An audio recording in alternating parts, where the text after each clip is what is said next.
UFC 305 is this weekend, and in the main event, we have one of the biggest grudge matches in the sport right now. Dricus Du Plessis versus Israel Adesanya going up in a middleweight title fight for the main event. Today, I'm going to give you my breakdown and official prediction for UFC 305's main event, Israel Adesanya versus Dricus Du Plessis. So stick around to hear my thoughts. I'm Wyatt. This is Fight Society. All right, guys. So this weekend, UFC 305, we have Izzy going up against DDP in the main event. Fantastic matchup. Questions will be answered. I'm excited to see this fight, even though it's a very undeserved title shot for Israel Adesanya. I still am very excited to see how this fight plays out. And in hindsight, you know, we thought we were going to get it for UFC 293, which ended up being Adesanya versus Strickland. Strickland won the belt. You guys saw my video that I put out yesterday explaining how we got here, okay? And the hype surrounding this fight in particular. In hindsight, I'm actually glad that this fight didn't happen at UFC 293. DDP had a foot injury. Now we're going to get to see this with both of them so locked in with time to get ready. Full training camps, no quick turnaround BS. Because here's the thing, Izzy tried to short notice his contenders all the time. Marvin Vettori, when Izzy was champ, Marvin Vettori fought like 7 weeks after a hard 5-round decision win on a fight night main event. Then he has to fight Izzy in a main event. Not enough time to prepare, not enough time to recover, right back into a camp. He tried to do it for UFC 293. He wanted it to be DDP after DDP beat Rob Whittaker. DDP says, no, I'm not fighting hurt. So Strickland goes, yeah, I'm down. The Izzy plan of short noticing his title challengers came crashing down when Izzy wasn't fully locked in, had a bad night, got absolutely dog walked, no pun intended, by Sean Strickland. But that's what Izzy did. Like, he always tries to short notice his title contenders, and he tried to do it to DDP, but now both of them got time off. They're fighting in August. Izzy last fought in September. DDP last fought in January. So Izzy almost a year off. Good, because he was fighting 4 times a year as a champion, 4 times in 13 months, 5 times in 15 months, stuff like that, 6 times in 20 months, whatever it was. Insane title run. So Izzy has time to recuperate, you know, maybe get some health things squared away, maybe some injuries and all of that. And then DDP, who isn't as active, but he has had 7 months since the fight with Sean Strickland, recovered, went into a full camp. They both look like they're in amazing physical condition. No Jones, but they both look like they're in fantastic shape. And I'm excited to see both of these guys at their absolute best. Now, one of the biggest grudge matches, but I don't think either guy is going to come out emotional. This is a high-level fight. It's not going to be Manel Kape and Muhammad Mokaev, where they fight during fight week and then they don't fight in the cage. What is going to happen is they are going to feel each other out. If Izzy comes out slow, if Izzy comes out nonchalant, I think DDP will sense that. He'll close the distance early, make Izzy spend 2 rounds on his back. But I think Izzy's going to come in with a killer instinct here. Let's talk about the actual fight itself. Izzy looked like shit against Sean Strickland. He wasn't taking his career as seriously as he should have in terms of health, lifestyle, diet, all that stuff. He got a DUI 3 weeks before UFC 293.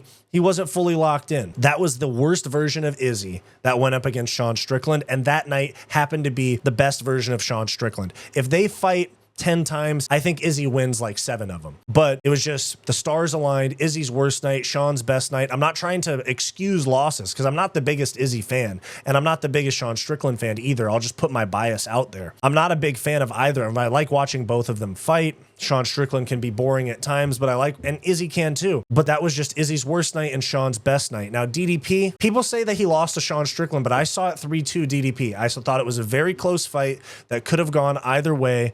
Plenty of guys just want, you know, oh, you have to take the belt off the champ. You have to do, you don't just do enough. You have to take it. Like, no, it's a fight. You win or you lose. The result's the result. Move on. Sean Strickland, move on. Take another fight. Try to get your title shot, all that. But you got big, you know, all this, there's so much going on at middleweight.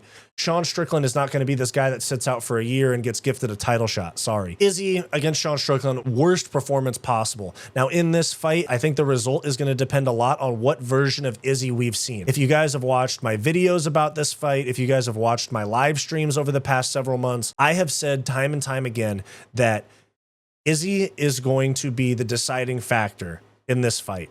I think that if we see the Izzy that fought Sean Strickland, terrible, slow, never get out of first gear, DDP is going to just get in there, get out, first 2 rounds, finish Izzy. I'm dead serious. And because he's just a shark, he senses that, like, when guys start to fade. He sensed Sean Strickland slow down and he picked up the pace. DDP's performances are very on brand almost every time he fights, and he's becoming more calculated and more technical as time goes on. He's very consistent in his performances. We have seen with Israel Adesanya some up performances, some down performances. We've seen very boring fights like the Vettori fight, very one-sided boring fights like the Vettori fight, very one-sided exciting fights, Paulo Costa, for example. But then we've also seen him get absolutely dog-walked. We've seen him get finished in fights he was winning. So I think that the first 2 rounds is going to tell us a lot about the fight and what direction it goes. Shit, maybe even the first 2 minutes. But Israel Adesanya's performance is going to be the deciding factor of the result of this fight, because if Izzy comes out like he did in September at UFC 293, it's going to be a very hard night for him. He might retire after a loss. If Izzy comes out looking like just like Terminator, the guy that reads everything, counters, all that, the way that he clipped Rob, the way that he beat Paulo Costa, the way that he countered Alex Pereira, that still having a hard time accepting that that even happened. But all of those factors that Izzy has, all of those tools that he has up his sleeve when he's on, counters, calf kicks, range, space, deciding the pace of the fight, if he wants to pick it up or slow it down, like he's sitting there with his foot on the throttle for the fight. While Izzy's fights can get boring, it is impressive what he can do, and I think his performance is going to decide this fight. So I've been thinking about this one, guys. I've been thinking about this one a lot. I've said for months now. I have said for months, I don't know who I'm going to pick, but I'm leaning towards DDP. I've been talking about this fight on live streams for months. I've been talking about it in videos. And I've said, it depends on how Izzy shows up, but I'm leaning towards DDP. Time and time again. Look through my channel. Time and time again. But now that the time has come to make an official prediction,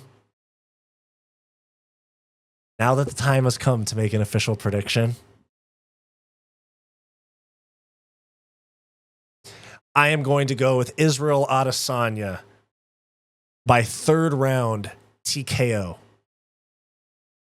Israel Adesanya is going to win this undeserved title fight and become a 3-time middleweight champion.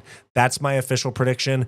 I think that in the first round, DDP is going to try to make things physical to try to really see if Izzy wants to be in there, because DDP has said time and time again that he thinks that Adesanya's flame is dimming or it's burnt. It's out. I think he's going to try to test that. I think Izzy's going to be locked in, keyed up, dude. I think Izzy's going to be dialed. I think he's going to land a big counter shot in the first round, and it's going to make DDP go, okay, this is not what I thought it was going to be. I'm not going to bulldoze this guy that's on his way out. I think Izzy's going to be defending takedowns after that, and then I think somewhere in the 3rd round, Izzy is going to catch DDP. Izzy's going to catch DDP while DDP comes in with his like running, swimming 1-2s. The same left hook that he threw when he got dropped by Sean Strickland in the first round. I think it's going to work on DDP. I think he's going to defend takedowns, wear him out, take his gas tank away by defending takedowns, calf kick, take away his mobility. And then at some point in the fight, Izzy is going to land that fading back left hook while DDP is being too reckless, maybe even desperate because he feels the fight slipping away. And Izzy's going to win by a 3rd round TKO. He's going to drop him with a hook, finish him with strikes. All right, so that is my official prediction, guys. I thought for months I was going to go with DDP, but now the time's here. I'm picking Izzy.